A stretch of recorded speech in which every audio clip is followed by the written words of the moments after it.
They say some crimes are so perfect they don't feel real, like legends whispered in back alleys or tales told in low voices behind bars. But what happened beneath a bustling French bank on a summer day in 1976 was no myth. It was a masterpiece of silence, smoke and shadows, no gunshots, no masked men, just a tunnel, a vault, and 27 hours that changed criminal history forever. Nice France. The kind of picturesque city you'd see on a postcard. Nestled along the sun-drenched French Riviera, its days were slow and golden, and its people, especially the wealthiest, trusted their fortunes to one place, the vaults of Société Générale Bank. This wasn't just a bank, it was a fortress of reputation, with layers of steel, protocols, and decades of customer faith. The vault? A 75-year-old beast weighing over 20 tons, thick as a bunker, and sealed tighter than the secrets it held. July 19, 1976, started like any other Monday. Staff showed up, customers queued politely, and inside the bank everything hummed with routine. That is, until the vault refused to open. Not entirely. The outer door swung open just fine. But the inner door? Dead still. Locked like it had sworn a silent oath to guard the secrets inside. At first, no one panicked. This was France's oldest vault. Heavy steel often had a mind of its own, especially in the coastal humidity. The bank's director called in a technician from the company responsible for the vault's maintenance. He arrived with his tools and confidence, sure he'd fix it in a matter of minutes. But minutes turned to hours. The mechanism worked perfectly. The lock wasn't jammed, no scratches, no signs of tampering. And yet the door would not budge. By noon, an impatient crowd was forming outside. Customers demanding access to their belongings grew louder. Tension thickened. The technician brought in reinforcements. Still nothing. There was only one insane explanation left. Someone had locked the vault from the inside, but that was impossible. No one could be in there. Unless, just after 3 p.m., workmen began breaking through the vault's side wall. Inch by inch, they chipped away at the concrete until they could peek inside. And what they saw would soon become the subject of international headlines. The vault was empty. Or rather, it had been emptied. Safe boxes had been pried open, some smashed, some surgically sliced, valuables gone. Millions in cash, gold, and jewelry had vanished. On the wall, a single message sprayed in bold black paint.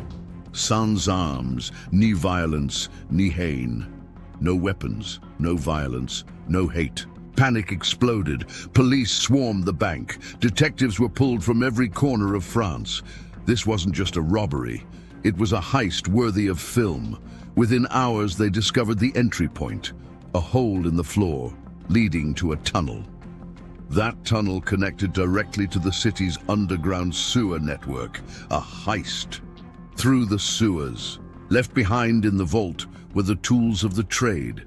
27 used gas cylinders, welding equipment, heavy-duty blowtorches, ventilation systems, and half a mile of electrical cable. Whoever did this wasn't just a thief. They were an architect of chaos, a planner, a ghost. Initial estimates placed the stolen value at around $10 million, but some claimed it was closer to $20 million when you added the contents of 4,000 violated safety deposit boxes. The media erupted. Headlines called it the heist of the century. The bank offered a massive reward for any tips, but the police, they had nothing, no prints, no cameras, no suspects. Until October, 2 men walked into a small local bank and tried to sell gold bars. The clerk, suspicious of the serial numbers, checked them and froze. They matched the list of stolen ingots from the Nice vault. The police were called. The men were arrested. And from there, the chase shifted into high gear. Investigators believed these men were part of a notorious gang known as the Sewer Rats, criminals infamous for navigating France's underground systems to stage burglaries. But as hard as the detectives pressed, they could tell something didn't fit. These men weren't smart enough to orchestrate such a complex plan. Someone else was behind this, someone quiet, calculated, invisible. That's when one of the arrested men cracked. He gave up a name, Albert, a quiet, mild-mannered photographer who lived on the outskirts of Nice. No criminal record, no flashy lifestyle, no reason to suspect he could mastermind such a feat. When police arrived at his cottage, Albert was calm, confused even. He insisted he knew nothing. The officers were skeptical, but when they asked around, the story stayed the same. Locals knew him as gentle, poetic, and above all, deeply in love with his wife. But the detectives weren't convinced. They brought him in for questioning. They pushed, they threatened. They told him they'd imprison his wife for weapons possession after illegal arms were found in their home. That broke him. Slowly, painfully, Albert began to speak. He wasn't always a criminal, he said. But 2 years ago, a conversation changed everything. A neighbor who worked at the bank casually mentioned that the vault, despite its size and age, had no internal alarm system. None. That one detail planted the seed. Albert went to the bank the next day and rented a safety box. He took his camera, made mental notes, and began planning. The only way in, he realized, was from below. Nice's vast sewer system was old, winding, and mostly unmonitored. If he could dig a short tunnel from a sewer line directly to the vault, he could slip in unseen. But that wasn't easy. The smell alone was unbearable. He smoked Cuban cigars just to tolerate it. Weeks went by, crawling through waste, searching for the perfect spot. Still, he found nothing, until he posed as a contractor and acquired the city's underground maps from the municipal office. There it was, a sewer line that passed just 30 feet from the vault wall, close enough to dig, but the path ran beneath a major avenue. Digging would be loud, risky, but possible. Albert couldn't do it alone. So he traveled to Marseille and pitched the plan to the sewer rats. They were hooked. They agreed to help in exchange for a share of the loot. Within days, the operation began. They used hand tools, shovels, pickaxes, no machinery. Silence was their armor. The work was slow and brutal. The air was foul, the tunnel cramped and dangerous. One man even collapsed from exhaustion, forcing Albert to rotate teams in 10-minute shifts with a medic standing by. He installed makeshift ventilation, ran cables from a nearby garage to power lights and fans, and treated his crew like family. Comfortable workers were loyal workers, he believed. 9 weeks later, they reached the vault wall. But Albert didn't celebrate. There was still a foot of reinforced concrete to break through. Too noisy, too risky. They tested the sound levels from above, timing drills with street traffic. When it was safe, they resumed. They got halfway through before stopping. The rest would be done the night of the job. Saturday, July 17th, the vault would be closed for the weekend. The perfect window. At midnight, the team entered the tunnel and resumed drilling. It was almost 2 a.m. when they finally punched through. The vault yawned open before them. First, they welded the door shut from the inside to buy time. Then, they began cracking the safety deposit boxes, one after another. Gold, diamonds, cash, passports, heirlooms, the kind of loot that would make a man want to retire forever. They feasted inside the vault, dining on foie gras and red wine they'd brought, served on gold platters from one of the boxes. Then, like fate itself was on their side, a night deposit arrived through the chute. Another briefcase full of cash. A bonus. They stayed for 27 hours. They only managed to open 400 boxes, but that was more than enough. As dawn broke on Monday, Albert gave the signal to leave, but not before leaving one final signature. He spray-painted a sentence across the wall. Without weapons, without violence, without hate. A taunt, a manifesto, a message to the world. And just like that, they vanished. But this was only the beginning. To the police, that spray-painted message wasn't just graffiti, it was a middle finger, an insult to everything they stood for. No weapons, no violence, no hate, just brilliance, precision, and $20 million gone as if into thin air. While the public whispered in awe and admiration, the detectives boiled in humiliation. The scene they walked into on July 19th looked more like an art installation than a crime scene. Tools arranged neatly, no mess, no panic, just cold, calculated efficiency. Like ghosts had swept in and out of the vault, leaving behind only silence. With the arrest of the two men selling gold bars in October, the investigation cracked open. But even after Albert confessed, the full picture was still a mystery. The French authorities were sure there was more. More people, more secrets, more steps to this perfectly executed ballet of crime. Albert's confession came only under threat. The thought of his wife spending years in prison broke him. Love made him speak. But even then, he was calm, too calm, and what he revealed astonished even the most seasoned detectives. He explained how he first tested the bank's security by walking into the vault under the guise of depositing valuables.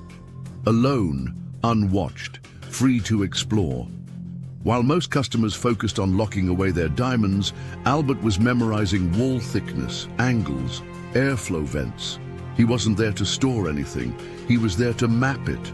He would return several times under the same innocent guise, snapping covert photographs and scribbling floor plans into a leather-bound notebook. Everything was noted.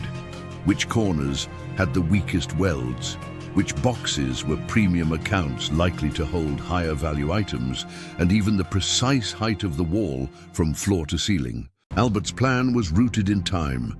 He didn't rush. He spent over a year gathering intel before he even touched the sewers.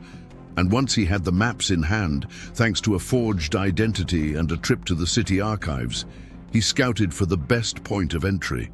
The sewer line closest to the vault ran under a wide, busy avenue, which made it perfect. The traffic above would muffle any faint sounds of digging below. But even with the maps and the plan, Albert still needed a crew. So he reached out to the people with the dirtiest hands and the cleanest records, Marseille's sewer rats.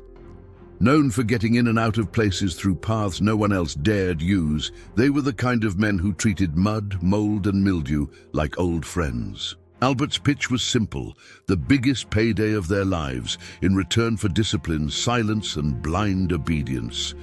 The rats, despite their wild name, were professional enough to recognize a good plan when they saw one.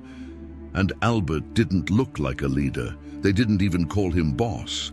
They called him the Mind, because that's what he was. He ran the operation like a symphony. Every digger had a role. Every shift had a clock.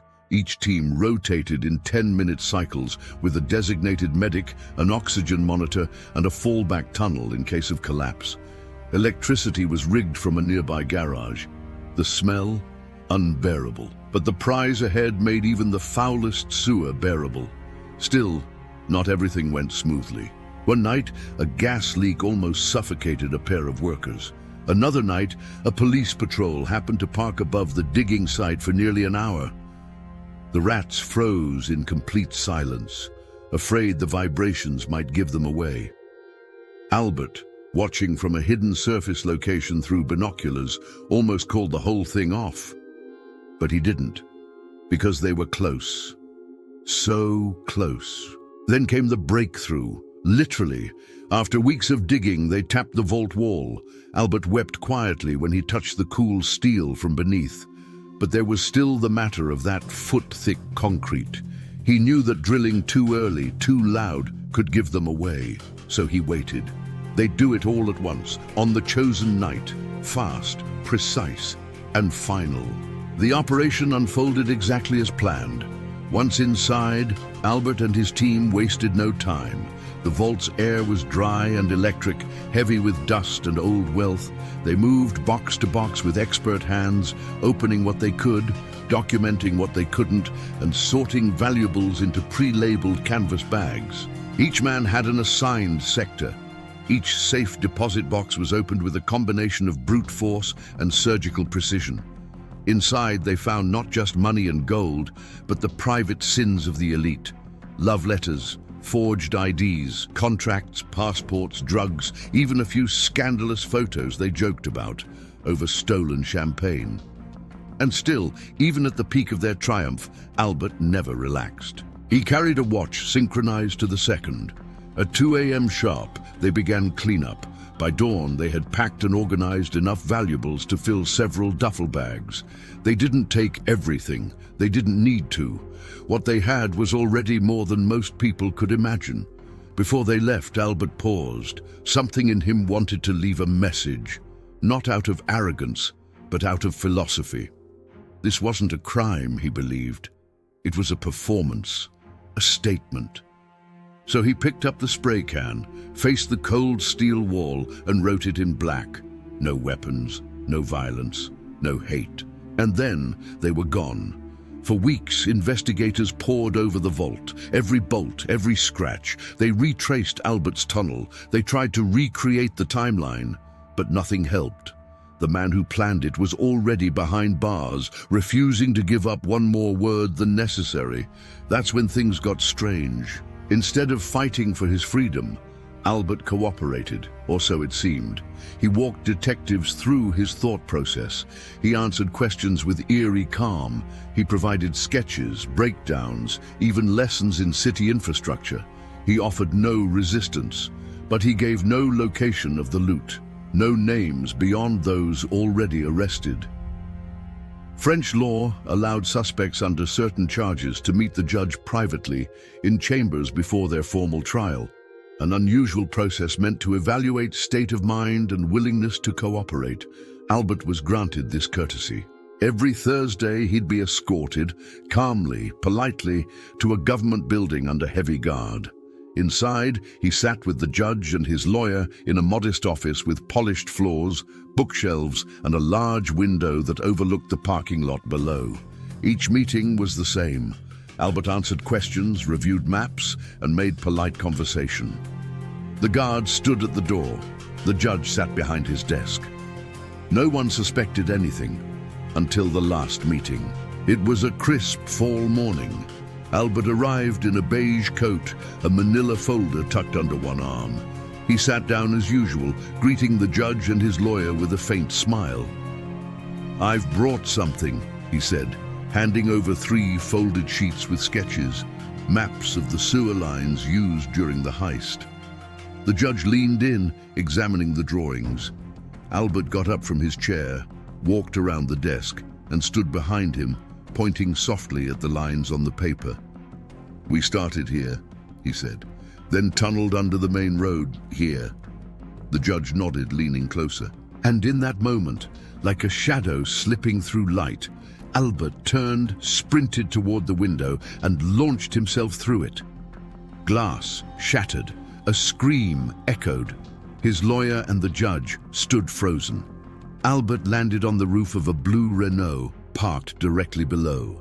A man on a motorcycle was waiting. Without missing a beat, Albert jumped onto the back, and the 2 men disappeared into the city traffic. By the time guards rushed outside, they were gone. In the aftermath, everything unraveled. Albert's escape was methodically planned.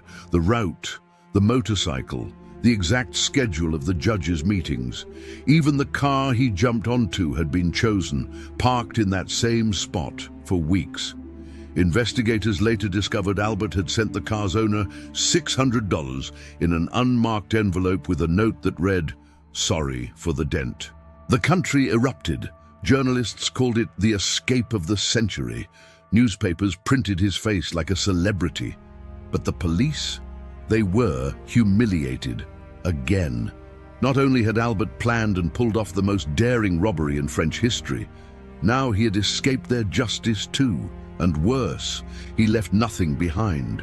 No gold, no trace, no evidence of where the money went. He had told them just enough to stall, to delay, to seem cooperative, while buying time for his getaway. Albert became a ghost once more. Months passed, then years. He sent postcards to newspapers, cryptic letters to detectives, sometimes photos. One showed him on a beach holding a glass of wine, wearing sunglasses. Another, lounging in what looked like the Caribbean. No address, no location, just a smirk on his face. And always, at the bottom, sans armes, ni violence, ni haine. Back in Nice, his wife refused to leave the city. She continued working as a nurse, never spoke to reporters, never joined her husband in exile. People often said she looked sad but proud, like someone who loved a man she could never reach again. The police never found Albert, not even when he died. In 1989, news broke. Albert had passed away from lung cancer, somewhere quiet, alone. The funeral location was never confirmed. The money, still missing. The safe box's contents, the gold bars, the cash, never recovered.